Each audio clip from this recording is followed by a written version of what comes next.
ममता बनर्जी पश्चिम बंगाल की तीसरी बार मुख्यमंत्री बन गई हैं। मुख्यमंत्री पद की शपथ लेते ही वो मीडिया के सामने पहुंच गईं और मीडिया के सामने आकर उन्होंने सबसे पहली बात ये कही कि मेरी पहली प्राथमिकता कोविड है और हम आज ही प्रेस कॉन्फ्रेंस करके मीडिया को और सबको ये बताएंगे कि कोविड को लेकर हमारे राज्य की सरकार की क्या तैयारी है। और उसके बाद उन्होंने राज्य में हो रही हिंसक घटनाओं पर बोलना शुरू किया। साफ तौर पर उन्होंने कहा कि हम न तो हमारे पार्टी के किसी कार्यकर्ता को यह करने देंगे और ना ही हम किसी और राजनीतिक दल के व्यक्ति को यह करने देंगे।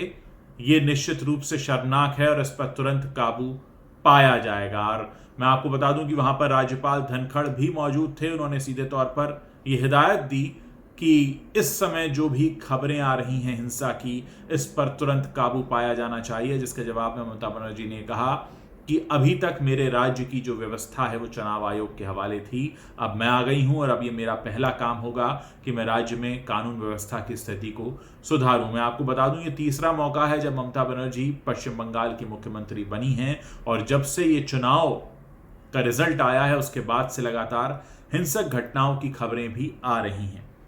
राज्यपाल ने इस मामले पर यह भी कहा कि चुनाव के बाद हो रही हिंसा संविधान के खिलाफ है, इसे तुरंत रोका जाना चाहिए। और क्योंकि आप अभी अभी राज्य की मुख्यमंत्री बनी हैं, इसलिए आपकी पहली प्रायोरिटी ये हो कि आपके राज्य में कानून व्यवस्था सही रहे और जिस तरह से खबरें आ रही हैं हिंसक घटनाओं की, इसमें जो भी दोषी हैं उन्हें दंडित किया जाए ताकि आगे इस तरह की घटनाएं ना हो। और इस समय मैं आपको बता दूं कि देश के अलग अलग कोनों से इस बात की गुहार लगाई जा रही है कि पश्चिम बंगाल में जो भी हो रहा है वो बहुत गलत है, नहीं होना चाहिए। और जिस तरह से राजनीतिक दल के लोगों को निशाना बनाया जा रहा है, ये निश्चित रूप से संविधान के खिलाफ है।